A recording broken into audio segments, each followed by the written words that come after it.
जरी गेली तरी पोलिसाला माहिती असतं कोण चोरले कोण चोर आहे.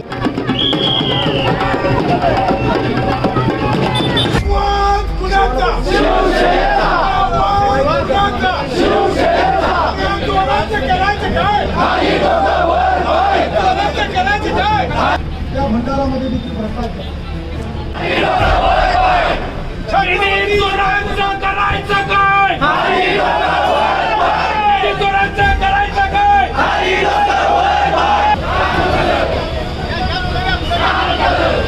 भ्रष्टाचार झालाय तुम्ही आवाज उठवा म्हणून इतर राज्यातले लोक सांगतात.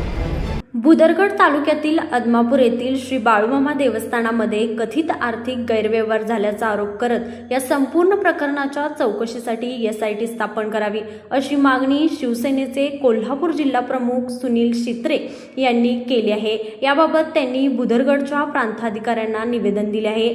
आदमापूर येथील बाळूमामा देवस्थानामध्ये मोठ्या प्रमाणात आर्थिक गैरव्यवहार झाल्याचे आरोप असून त्यामुळे लाखो भाविकांच्या श्रद्धेला धक्का बसला असल्याचे निवेदनात म्हटले आहे. या प्रकरणाची प्रशासनाने गंभीर दखल घेऊन सखोल चौकशी करावी अशी मागणी करण्यात आली आहे. या निवेदनातून गैरव्यवहाराच्या तपासासाठी SIT स्थापन करावी तसेच गैरव्यवहाराला जबाबदार असलेल्या विश्वस्तांची चौकशी करून दोषींवर कठोर कारवाई करावी अशी मागणी करण्यात आली आहे.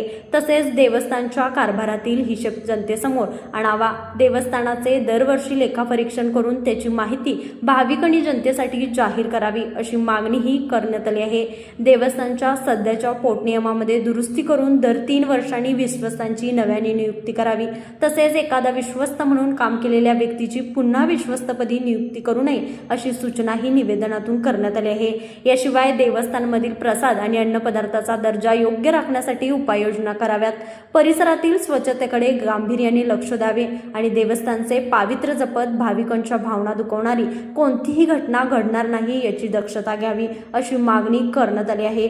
आर्थिक गैरव्यवहारामुळे देवस्थानाच्या एकूण प्रतिमेला धक्का बसत असल्याने भविष्यात असे प्रकार घडणार नाहीत यासाठी प्रशासनाने योग्य ती खबरदारी घ्यावी अशी ही मागणी शिवसेनेकडून करण्यात आली आहे. आता प्रशासन या निवेदनाची दखल घेऊन बाळूमामा देवस्थानाच्या कारभाराबाबत कोणती भूमिका घेणार याकडे भाविकांचे आणि नागरिकांचे लक्ष लागले आहे.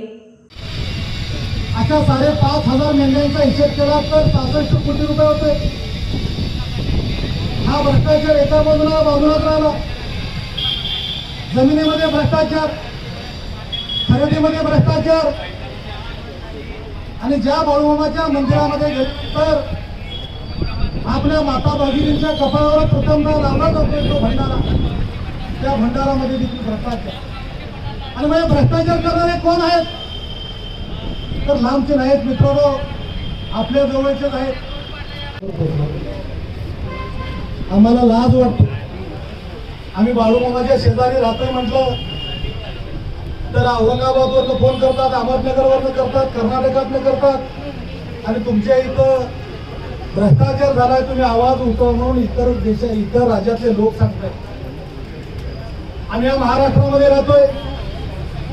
बाळूमामाच्या त्या छत्रछायेखाली वास्तव्य करतोय. भ्रष्टाचार हा फक्त त्या मेंढरांच्यातला भ्रष्टाचार आहे. तिथं मिळालेलं सोनं नाणं, तिथं मिळालेले वेगवेगळे धान्य, तिथं मिळालेली साखर सुद्धा वेगवेगळ्या कमी भावाने विकली जाते. एक मेंढर जर का 15,000ला मिळत असेल तर त्याची किंमत फक्त 5,000 दाखवली जाते. मित्रांनो, एवढ्या मोठ्या प्रमाणात झाल्यानंतर भ्रष्टाचार त्या रागिनी खडकेनं निलंबित केलं. प्रशासनातला एखादा माणूस निलंबित केल्यानंतर पोलीस यंत्रणेला मिळत नसेल. आज मंदिरातली चप्पल जरी गेली तरी पोलिसाला माहिती असतं कोण चोरले कोण चोर आहे. रागिनी खडके गायब आहे, त्याच्या पाठीमागे